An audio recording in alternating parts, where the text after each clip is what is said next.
Ika-21 kabanata. Nagpakita si Jesus sa kanyang 7 tagasunod.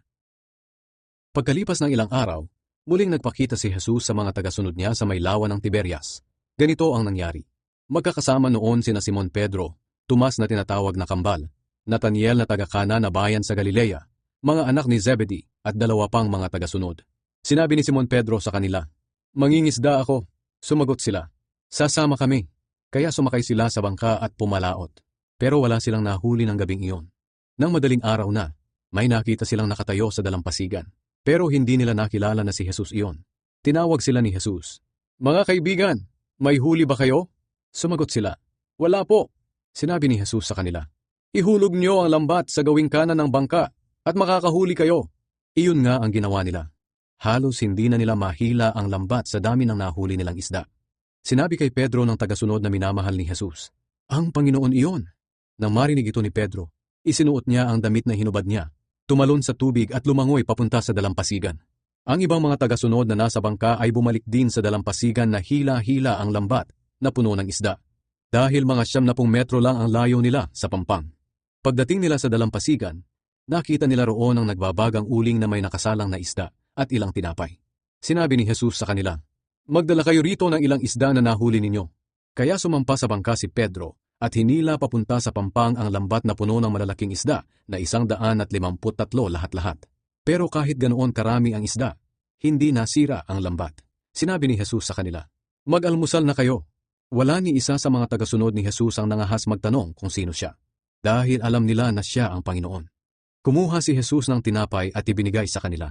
Ganoon din ang ginawa niya sa isda. Ito na ang ikatlong pagpapakita ni Jesus sa mga tagasunod niya, pagkatapos niyang mabuhay muli. Si Jesus at si Pedro.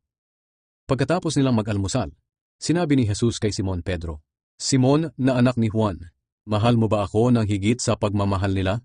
Sumagot si Pedro, "Opo, Panginoon, alam niyo po na mahal ko kayo." Sinabi ni Jesus, "Alagaan mo ang aking mga tupa." Muling sinabi ni Jesus, "Simon na anak ni Juan, mahal mo ba ako?"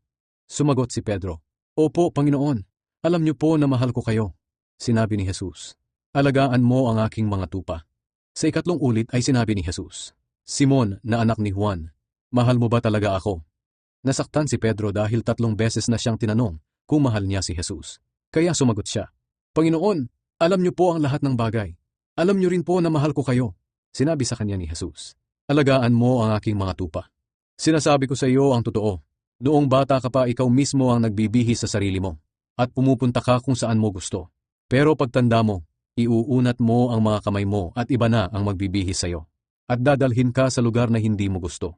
Sinabi ito ni Jesus para ipahiwatig kung anong klaseng kamatayan ang daranasin ni Pedro upang maparangalan ng Panginoon. Pagkatapos sinabi ni Jesus kay Pedro, "Sumunod ka sa akin." Ang tagasunod na minamahal ni Jesus. Nang lumingon si Pedro, nakita niyang sumusunod sa kanila ang tagasunod na minamahal ni Jesus. Siya ang tagasunod na nakasandal kay Jesus nang naghahapunan sila. At siya ang nagtanong kay Jesus kung sino ang magtatraidor sa kanya.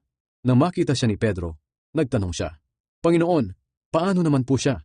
Sumagot si Jesus, "Kung gusto ko siyang mabuhay hanggang sa pagbalik ko, ano naman sa iyo? Sumunod ka lang sa akin." Dahil dito, kumalat ang balita na ang tagasunod na ito ay hindi mamamatay. Pero hindi sinabi ni Jesus na hindi siya mamamatay. Ang sinabi lang niya, "Kung gusto ko siyang mabuhay hanggang sa pagbalik ko, ano naman sa iyo?" Ako ang tagasunod na nagpapatotoo sa mga bagay na ito, at siya ring sumulat nito. Alam ng iba na totoo ang sinasabi ko. Marami pang mga bagay ang ginawa ni Jesus. Kung isusulat ang lahat ng ito, palagay ko'y hindi magkakasya sa buong mundo ang lahat ng aklat na maisusulat.